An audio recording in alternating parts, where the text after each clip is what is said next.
Assalamu alaikum warahmatullahi taala wabarakatuh.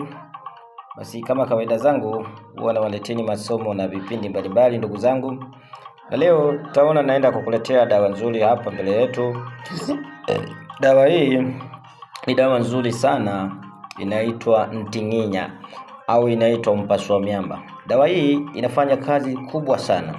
Kazi za kwanza, inaleta mvuto katika mtu unaenda kujipaka dawa hii. Unatoka katika masuala yako ya utafutaji au shughuli zozote, inaenda kukufungulia riziki katika masuala yako. Dawa hii unatumia kuioga, kujipaka, kujifukiza.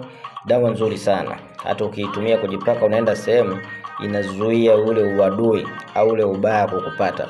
Dawa hii ni mpasua miamba au mpasua jabari au unaweza kaita Ntinginya. Ni dawa nzuri sana, inafanya kazi nyingi.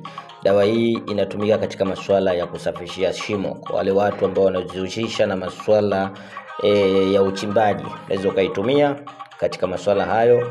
Inafanya wepesi. Ukiitumia na kuku, kaenda kuoshea katika shimo lako na njiwa mweupe na kuku mweupe, inafanya kufungua kupata kwa wepesi katika masuala ya utafutaji huo. Dawa hii ina siri nyingi. Nimesema ni kujipaka, kuchoma, kujifukiza, kuoga, inafanya kazi kama hizo. Na zipo nyingi, nitazidi kukuletea. Wewe kitu cha msingi ni kulike na kushare na kuendelea kunifuatilia vizuri. Hii ni Ntinginya nguru au unaweza kaita Ntinginya nguru. Ndio maajabu ya dawa hii. Dawa hii inakaa namna hiyo.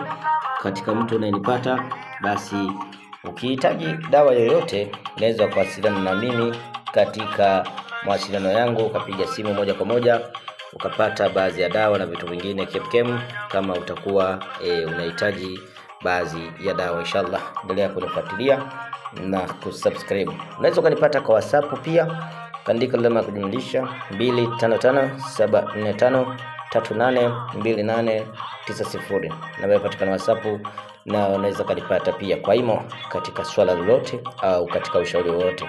Basi wabillahi tawfiki. Asalamu alaykum.